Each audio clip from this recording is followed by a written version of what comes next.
भजन संहिता अध्याय 78 वचन 21 से 39 तक।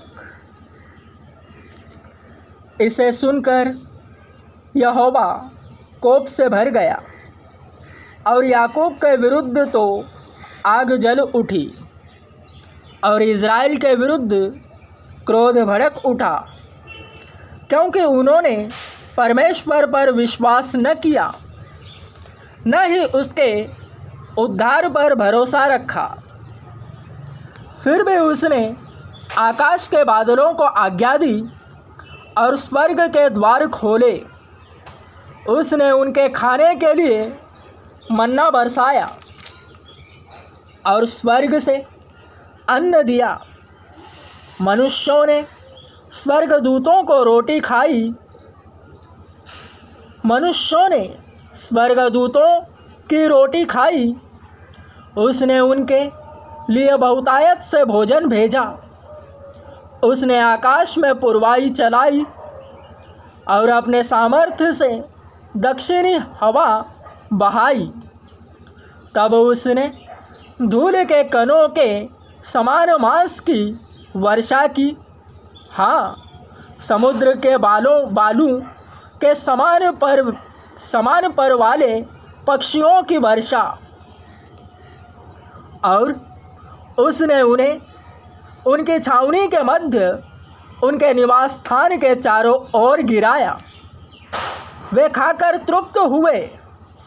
उसने उनकी कामना पूरी की। उनकी कामना पूरी होने से पहले, जब उनका भोजन मुँह में ही था, परमेश्वर का क्रोध उन पर भड़क उठा। उसने उनके कई बड़े बड़े बलवानों को मार डाला और इज़राइल के जवानों को धराशायी कर दिया।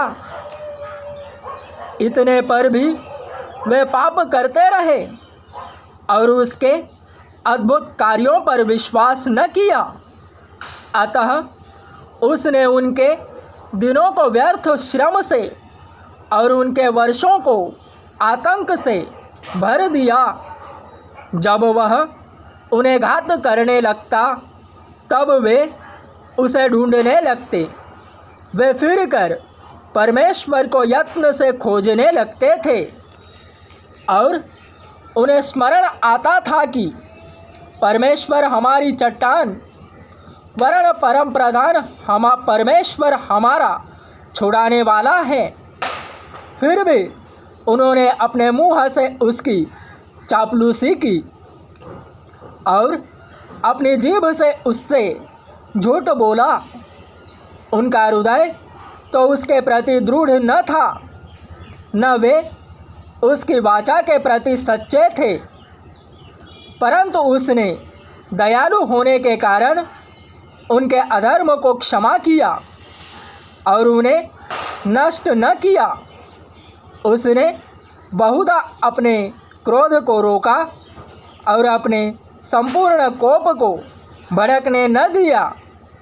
इस प्रकार वह स्मरण करता रहा कि ये तो प्राणी मात्र है, एक वायु जो चली जाती है और लौट कर नहीं आती।